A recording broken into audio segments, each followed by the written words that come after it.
تعاون سے حسد روک دیتا ہے. حسد تعاون سے روکتا ہے، کیونکہ حاسد وہ ہوتا ہے جو دوسرے کی نعمت کے ضائع اور ظاہر ہونے اور ختم ہونے کی تمنا رکھتا ہو، وہ حاسد ہے. تو جو آدمی دوسرے کی نعمت کو ضائع کرنا چاہتا ہے وہ اس کی نعمت کو بڑھانے کے لیے تعاون کیسے کرے گا؟ ہاں، تو تعاون کا تو کوئی سوال ہی نہیں ہے، کیونکہ تعاون سے اس کی نعمت کو فائدہ ہوگا اور یہ اس کی نعمت کو ضائع کرنا چاہتا ہے حاسد. اس لیے فرمایا کہ ایک دوسرے کا تعاون کرو خیر کے کاموں میں. ایک دوسرے کا تعاون کرو خیر کے کاموں میں، کہ خیر کے کام آپ اس کے تعاون سے ترقی کرتے ہیں. خیر کے کام آپ اس کے تعاون سے ترقی کرتے ہیں. تو حکم دیا ولا تحاسدوا ولا تباغضوا ولا تدابروا. حدیث کے بھی عجیب الفاظ ہیں. یہ 3 الفاظ 3 مرحلے بیان کرنے کے لیے ہیں. 3 مرحلے. پہلے حسد پیدا ہوگا،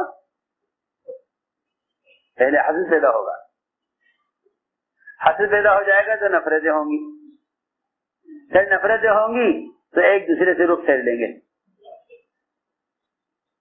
ولا تحاسدوا ولا تباغضوا ولا تدابروا. پہلے حسد، پھر بغض، جی ہاں، پھر آپس کی نفرتیں، دوریاں پیدا ہوں گی. اس لیے فرمایا کہ خیر کے کام میں ایک دوسرے کا تعاون کرو. خیر کے کام میں ایک دوسرے کا تعاون کرو. دیکھو میری بات دھیان سے سننا. تعاون اس لیے مت کرو کہ یہ ہمارے قبیلے کا ہے، ہماری قوم کا ہے، بلکہ تعاون اس لیے کرو کہ یہ دین کا کام کر رہے ہیں. یہ دین کا کام کر رہے ہیں.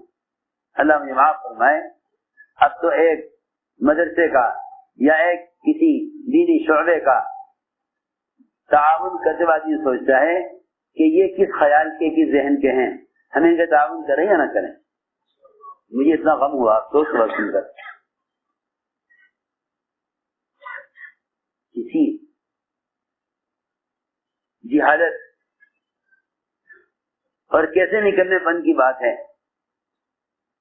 کہ آدمی دین کا تعاون یہ سوچ کر کرے کہ آدمی ہماری پارٹی کا ہے تو کریں گے، اور اگر ہماری پارٹی کا نہیں ہے تو پھر ہمارے کے تعاون اس کا نہیں ہو رہا. تعاون تو دین کا ہے، تعاون تو دین کا ہے. جی ہاں، میں بہت اہم بات کر رہا ہوں، ہر ایک کے سوچنے کی ہے.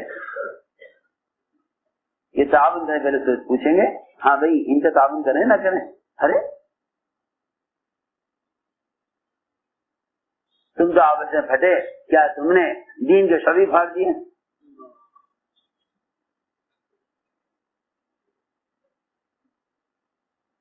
اسے میں نے عرض کیا کہ نجات اس شخص کو ہوگی جو دین کا تعاون دین کے لیے کرے، دین کا تعاون دین کے لیے کرے، نہ کہ آپس کے تعلقات یا آپس کی رشتہ داریاں یا آپس کی برادریاں یا آپس میں ایک دوسرے کا کہ قبیلے کا آدمی ہونے کی وجہ سے نہیں، بلکہ تعاون کرے دین کے لیے. تعاون کرے دین کے لیے، تعاون کرے محض دین کے لیے. احد کے میدان میں صحابہ کے پاؤں اکھڑ گئے. احد میں صحابہ کے پاؤں اکھڑ گئے. وجہ تو معروف ہے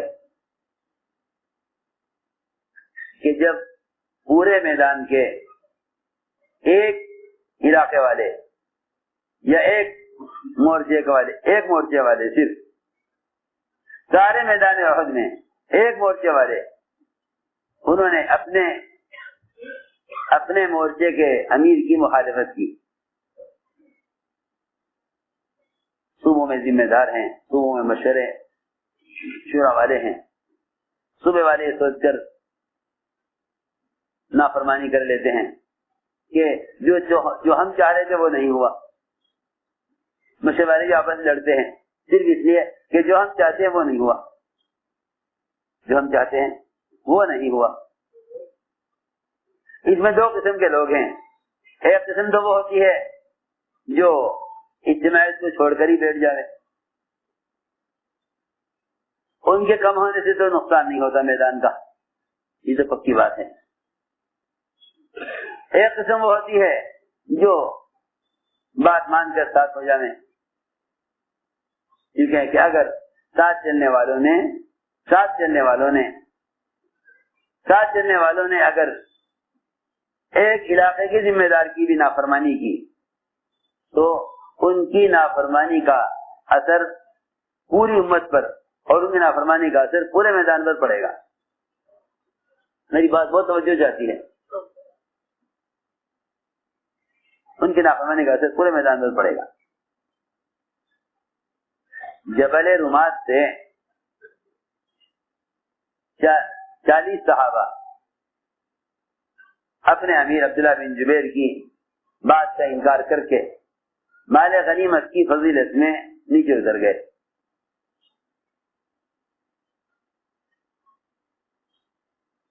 حالانکہ اس وقت جبل رومات پر رہنا افضل تھا، مال غنیمت مفضول ہے۔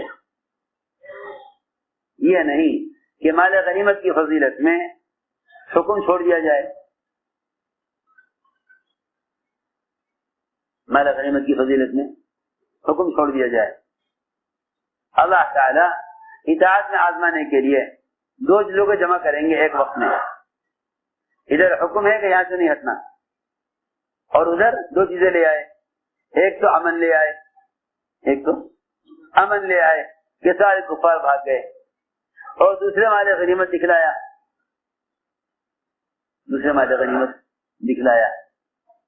کہ مال غنیمت کے لیے پہاڑ سے نیچے اتر جائیں۔ میری بات بہت توجہ سے سننا، صحابہ میں کی اطاعت کا امتحان لینے کے لیے ایسے موقع پر کہ ادھر تو امن دکھلایا کہ سارا میدان ہمارے ہاتھ میں ہے، اور کفار سب میدان چھوڑ کر چلے گئے۔ ادھر تو فتح دکھلائی، ادھر فتح اور ادھر مال غنیمت، ادھر فتح ادھر مال غنیمت، یہ دیکھنے کے لیے کہ جو حکم دیا گیا ہے یہ اس حکم پر کتنا جمنے والے ہیں، جو حکم دیا گیا اس پر کتنا جمنے والے ہیں، جو حکم دیا ہے اس پر کتنا جمنے والے ہیں، یہ دیکھنے کے لیے ادھر فتح دکھلا دی ادھر مال غنیمت دکھلا دیا۔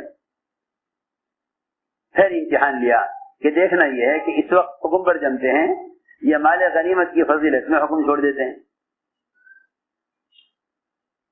چنانچہ غلط یہ ہوئی کہ ادھر فتح دیکھ لی کہ کفار بھاگ گئے، ادھر مال غنیمت دیکھ لیا، ادھر مال غنیمت دیکھ لیا۔ ان حالات نے 40 صحابہ کو جبل رومات سے نیچے اتار دیا، سارا میدان اسی کے ہاتھ میں چلا گیا، ایسا گھمسان ہو گیا، کیونکہ جب اطاعت ختم ہو جائے گی تو گھمسان شروع ہو جائے گا۔ کیا ہوگا جانتے گھمسان؟ کہ ایک دوسرے کو نہیں پہچانیں گے کہ کون کس کا آدمی ہے، کون کس کا آدمی ہے، کون کدھر کا ہے۔ اللہ کی شان اس میدان احد میں جہاں سارے کفار کے بھاگنے کے بعد ایسا ماحول تھا کہ سارے صحابہ صرف میدان میں رہ گئے تھے، ہمارے غنیمت سمیت رہے تھے، ایسا حالات بنے کہ صحابہ نے صحابہ کو قتل کیا، صحابہ نے صحابہ کو قتل کیا۔ دیکھو تو صحیح کیا حالات بنے، صرف 4-5% صحابہ نے نافرمانی کر لی، اس پر 100% صحابہ پر حالات آئے، کتنے شہید ہوئے، اور ایسا گھمسان ہو گیا کہ اپنے اور غیر میں تمیز ختم ہو گئی۔ میں کچھ ضروری بات کر رہا، اپنے غیر میں تمیز ختم ہو گئی۔ حضرت حذیفہ کے والد کو ایک صحابی نے کافر سمجھ کر قتل کیا. حذیفہ چیختے رہے پیچھے کہ بھئی یہ تو میرے باپ یمان ہیں، میرے باپ ہیں یمان، ان کو قتل نہ کرو، یہ تو مسلمان ہیں. قاتل کے پیچھے حضرت حذیفہ چیخ رہے کہ بھئی اسے قتل نہ کرو، میرا باپ ہے. انہوں نے قتل کر دیا، صحابی نے ان کے والد کو قتل کر دیا. مگر اس گھمسان میں بھی اتنے ہوش تھے صحابہ کو. اللہ اکبر. حذیفہ فرماتے ہیں کہ میں نے ہمیشہ دعا کی اپنے باپ کے قاتل کے لیے کہ اللہ قیامت میں میرے باپ کے قاتل کی پکڑ نہ کرنا، کیونکہ انہوں نے انجانے میں قتل کر دیا.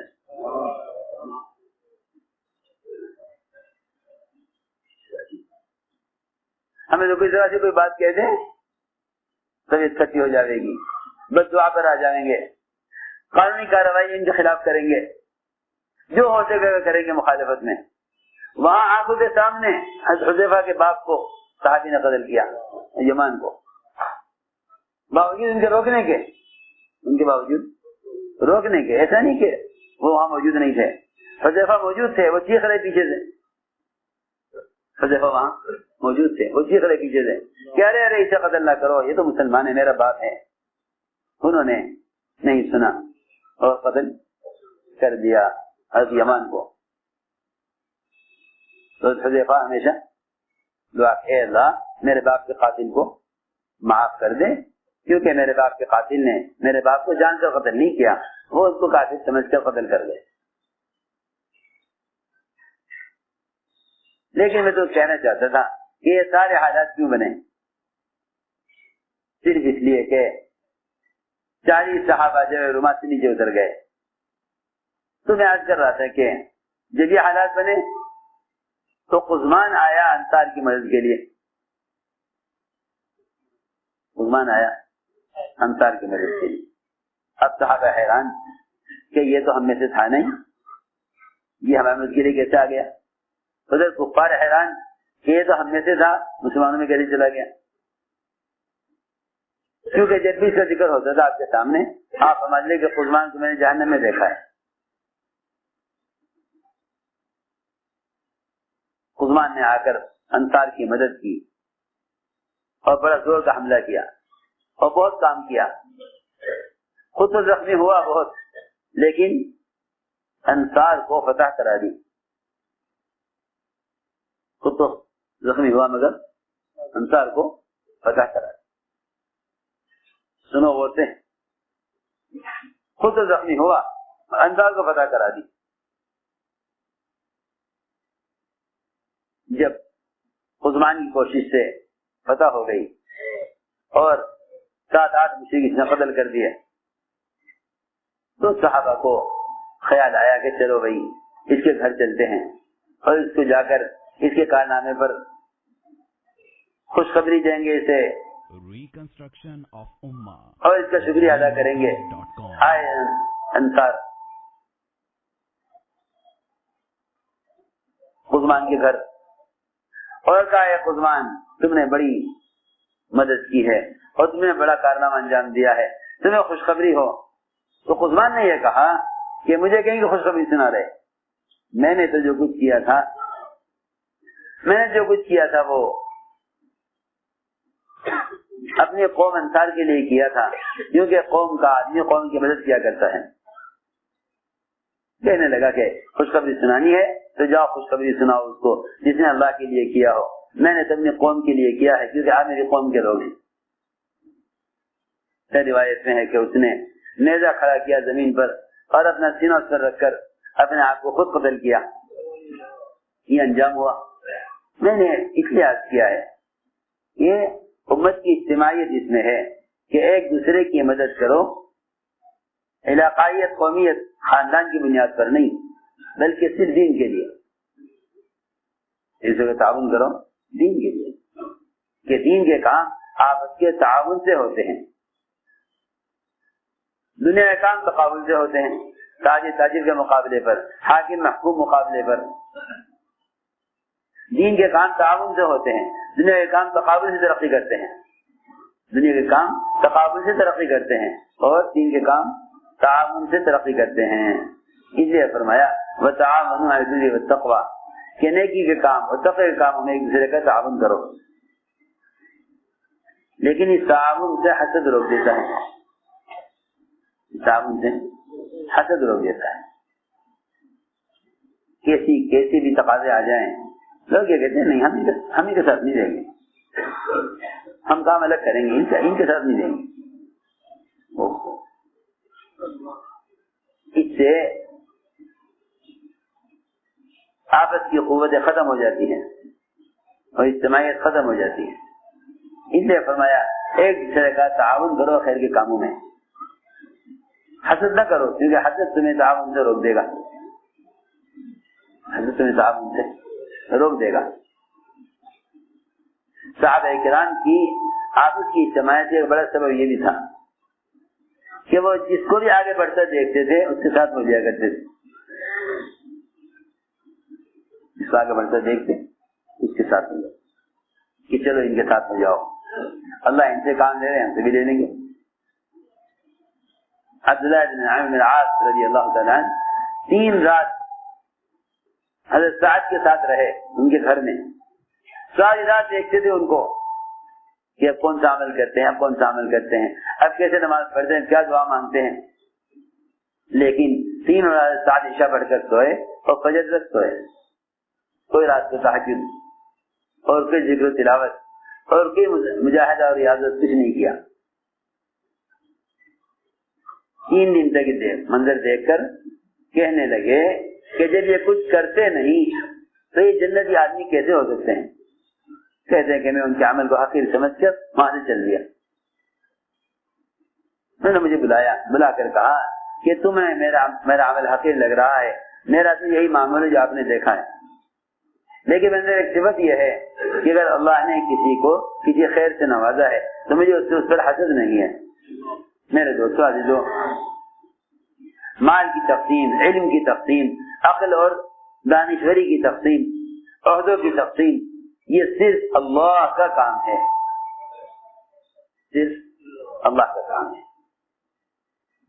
صرف اللہ کا کام ہے. یہ ساری تقسیم اللہ کرتے ہیں, مال کی بھی, علم کی بھی, عہدوں کی بھی, مختلف قسم کی صلاحیتیں بھی. اللہ تعالی اپنے عمل سے تقسیم کرتے ہیں. اس لیے حسد کرنے والا اللہ کی تقسیم سے اختلاف کرنے والا ہے. حسد کرنے والا اللہ کی تقسیم سے اللہ تعالیٰ سب چھین لیتے ہیں اس سے. جب بھی اللہ کی تقسیم سے اختلاف کرتا ہے تو اللہ اسے چھین لیتے ہیں. سب اللہ اسے چھین لیتے ہیں.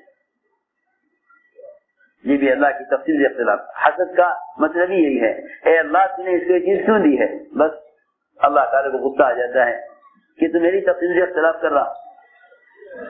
میں جس کو جو چاہوں دوں, میں جس کو جو چاہوں دوں. تو میں نے عرض کیا کہ صحابہ کرام کا مزاج یہ تھا کہ وہ جسے بھی کام میں آگے بڑھتے دیکھتے اس کے ساتھ ہو لیتے. اور یہ چیز ان لوگوں میں ہوتی ہے جن میں تواضع ہوتی ہے. اس لیے کہ تواضع اپنے سے چھوٹوں سے بھی آدمی کو خیر کے لینے کے لیے تیار کر دیتی ہے, اور تکبر اپنے بڑوں سے بھی لینے سے روک دیتی ہے. تکبر بڑوں سے بھی استفادے سے روک دے گا. تکبر بڑوں سے بھی استفادہ کرنے سے روک دے گا, اور تواضع چھوٹوں سے بھی استفادہ کرنے سے نہیں روکے گی, آمادہ کرے گی. تواضع کا تقاضا ہے. یہ تواضع کا تقاضا ہے. یہ تواضع اپنے چھوٹوں سے بھی فائدہ اٹھانے پر آمادہ کرے گی. ابو بکر عمر رضی اللہ عنہما طواف کر کے نکلے بیت اللہ سے. جب باہر آئے حرم سے تو دیکھا کہ ایک عورت,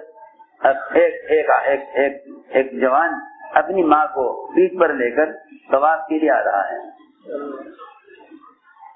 ماں کو پیٹھ پر لے کر. ایک نے کہا دوسرے سے کہ دیکھو یہ نوجوان اپنی ماں کو طواف کرائے گا اور اس کی ماں کی خدمت کی وجہ سے اللہ کی رحمت متوجہ ہوگی. چلو آؤ اسے دعا کی درخواست کرتے ہیں. دونوں ابو بکر عمر رضی اللہ عنہ دونوں واپس آئے حرم میں اور اس کے پیچھے پیچھے چلتے رہے طواف میں, اور اسے طواف کے دوران کہا کہ ہمارے لیے اللہ سے مغفرت کی دعا کریں, اللہ سے ہمارے لیے مغفرت کی دعا کریں. اپنے چھوٹوں سے بھی لینے میں عار محسوس نہیں کرتے, حالانکہ امت کے سب سے بہترین آدمی ہیں دونوں, ابو بکر عمر رضی اللہ عنہ. تو میں نے عرض کیا کہ آدمی کو استفادے سے اور خیر کے کاموں میں سے فائدہ اٹھانے سے حسد اور کبر روک دیتا ہے. اور صحابہ کا مزاج یہ تھا کہ جس کو آگے بڑھتا دیکھے اس کے ساتھ ہونے, جس کو آگے بڑھتا دیکھیں اس کے ساتھ ہونے. یہ صحابہ کی عادت کی اجتماعیت کی ایک وجہ یہ بھی تھی کہ جس کو آگے بڑھتا دیکھتے اس کے ساتھ ہو لیتے ہیں, جس کو آگے بڑھتا دیکھتے اس کے ساتھ ہو لیتے. اس لیے میرے دوستوں عزیزوں, ایک بڑی صفت یہ ہے کام کرنے والوں میں, ایک بڑی صفت یہ تھی صحابہ کرام میں کہ وہ اپنے چھوٹوں سے بھی استفادہ کر لیا کرتے. اور یہ بھی یاد رکھو کہ اطاعت کا امتحان اللہ تعالی اس طرح بھی لیتے ہیں کہ بعض مرتبہ بعض مواقع ایسا ہے کہ آپ نے کبار صحابہ پر حضرت اسامہ کو امیر بنایا,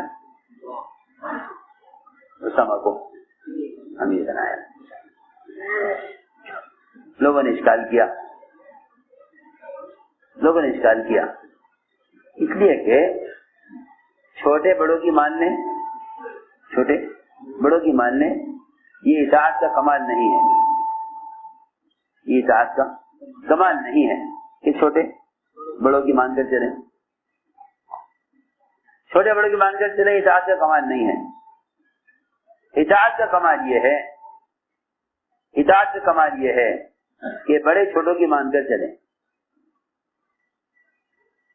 اطاعت کا کمال یہ ہے کہ بڑے چھوٹوں کی مان لیں. کیوں؟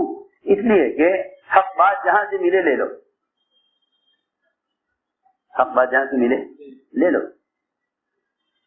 کبار صحابہ پر حضرت اسامہ کو امیر بنانے کا یہ سب سے بڑی حکمت یہ تھی کہ دیکھنا یہ ہے کہ یہ بڑے اگر ان پر حضرت اسامہ کو امیر بنا دیا جائے تو کیا یہ بات مانیں گے یا نہیں. اشکال ہوا کہ بھائی اس میں تو بڑے بڑے مہاجرین اولین ہیں, کبار صحابہ کی جماعت میں ہیں, جماعت کا ذمہ دار کسی اور کو بنایا جائے. لیکن اس کام میں حکمت یہ تھی کہ دیکھنا یہ ہے کہ آیا یہ, کیونکہ غالباً ابو ایوب انصاری رضی اللہ تعالیٰ عنہ ہر سال نکلتے تھے, ایک سال نہیں نکلے.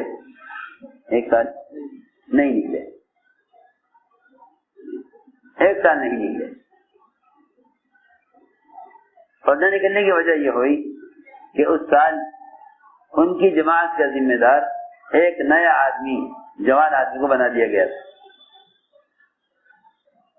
جوان آدمی کو ذمہ دار بنا دیا گیا. اس سال نہیں نکلے. فرماتے تھے کہ میں پرانا ہوں یہ نیا ہے, میں بڑا ہوں یہ چھوٹا ہے, اس لیے نہیں نکلنا. فرماتے تھے کہ میں نے ہمیشہ اپنے آپ پر حسرت کی کہ یہ سے کیا مطلب تھا کہ جماعت کا ذمہ دار نیا ہے یا پرانا ہے, بڑا ہے یا چھوٹا ہے, میں نے اس سال کا خروج کیوں چھوڑا. اس لیے میرے دوستوں عزیزوں, ایک بہت اہم بات یہ ہے کہ آپس کی اجتماعیت کے اسباب اختیار کرو. آپس کی اجتماعیت کے اسباب اختیار کرو. اور اس میں ہمیں احسان پر آنا پڑے گا، اس میں ہمیں احسان پر آنا پڑے گا۔ احسان کے 3 درجے ہیں، احسان کے 3 درجے ہیں، یاد رکھنا بات ہماری۔ احسان کے 3 درجے ہیں۔ سب سے ادنا درجہ احسان کا، سب سے ادنا درجہ احسان کا سب سے ادنا درجہ یہ ہے کہ آپ اپنے محسن پر احسان کریں۔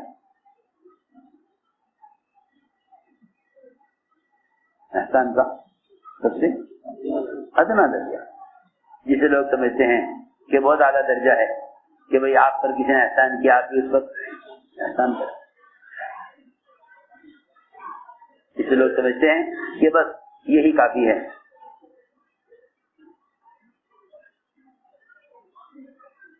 سنو غور سے،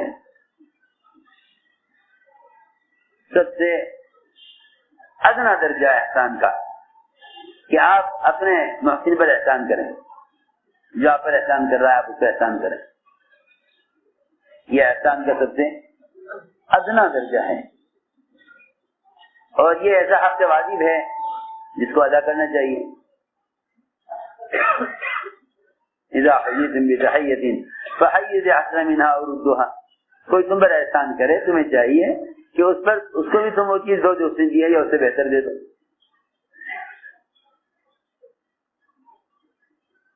یہ احسان کا سب سے ادنا درجہ ہے۔ درمیانہ درجہ کیا ہے احسان کا؟ درمیانہ درجہ احسان کا یہ ہے کہ تم اس پر احسان کرو جو تم پر احسان نہیں کر رہا، جو تم پر احسان نہیں کر رہا، تم اس پر احسان کرو۔ یہ احسان کا درمیانہ درجہ ہے۔ نہیں سمجھے، یہ احسان کا درمیانہ درجہ ہے کہ آپ اس پر احسان کریں یا پر احسان نہیں کر رہا، آپ اسے احسان کریں یا پر احسان نہیں کر رہا ہے، آپ اس پر احسان کریں، یہ احسان کا درمیانہ درجہ ہے۔ اور احسان کا اعلیٰ درجہ یہ ہے نبوت میں، احسان کا اعلیٰ درجہ یہ ہے نبوت میں کہ آپ اذیت دینے والے پر احسان کریں۔ ہاں بات یہ ہے اصل، اذیت دینے والے پر احسان، اذیت دینے والے پر احسان کریں۔ اللہ تعالیٰ یہ دیکھنا چاہتے ہیں کہ یہ ستانے والوں کے ساتھ کیا معاملہ کرتے ہیں، ستانے والوں کے ساتھ کیا معاملہ کرتے ہیں۔ اسے میں نے آپ سے صاف کہہ دیا کہ احسان کا ادنا درجہ یہ ہے، احسان کا ادنا درجہ یہ ہے کہ آپ محسن پر احسان کریں، اور اعلیٰ درجہ یہ ہے کہ اذیت دینے والوں پر احسان کریں۔ عام لوگوں پر احسان کرنا ان کے احسان کیے بغیر، یہ تو احسان کا درمیانہ درجہ ہے کہ محسن پر احسان یہ احسان کا بدلہ ہے، احسان نہ کرنے والوں پر احسان یہ آپ کی طرف سے آپ کا اپنا ذاتی عمل ہے۔ اعلیٰ احسان یہ ہے کہ جو آپ کو ستائے آپ اس پر احسان کریں۔ حضور اکرم صلی اللہ علیہ وسلم نے امت بنائی ہے، آپ نے امت بنائی، اور امت بنانے کے لیے آپ نے یہ راستہ اختیار کیا کہ آپ ستانے والوں پر احسان کریں، آپ ستانے والوں پر احسان کریں، امت کو بتانے کے لیے کہ احسان کا اعلیٰ درجہ یہ ہے کہ اذیت دینے والوں کو نوازو۔ چنانچہ مکے والوں نے آپ کو مکے سے نکالا، مکے والوں نے آپ کو مکے سے نکالا، انصار نے آپ کو ٹھکانہ دیا۔ سنو، انصار نے آپ کو ٹھکانہ دیا۔ واقعی اگر اخلاص سیکھنا ہے تو انصار سے سیکھو، اس لیے کہ میں آپ کو راز کی بات بتاؤں، ایک راز کی بات بتاؤں۔ آج کل ہمارا حال یہ ہے کہ ہم حق کا ساتھ دینے میں بھی یہ سوچتے ہیں کہ کل کو ہمارے ساتھ کیا ہوگا. اگر ہم نے آپ کا ساتھ دیا، اگر میں نے آپ کا ساتھ دیا اور آپ نے ہمیں ہماری نصرت کرنے اور ساتھ دینے پر ہمیں وہ درجہ نہ دیا جو درجہ آپ نے اوروں کو دیا ہوا ہے، تو پھر کیا فائدہ ہے کہ ہم ان کا ساتھ چھوڑ کر آپ کا ساتھ دیں. سنو غور سے بات، یہ سوال کہ ہمیں کیا ملے گا اس پر، بس ہمیں اس پر کیا ملے گا، یہ سوال ہی اخلاص کو ختم کر دیتا ہے. یہ سوال ہی اخلاص کو ختم کر دیتا ہے. میرے دوستو عزیزو، استقامت جو ہوتی ہے مخلصین کو ہوتی ہے. یہ سوال کہ ہمیں اس پر کیا ملے گا، ہمیں اس پر کیا ملے گا، بس اس سوال کا مطلب ہی یہ ہے کہ اخلاص نہیں ہے.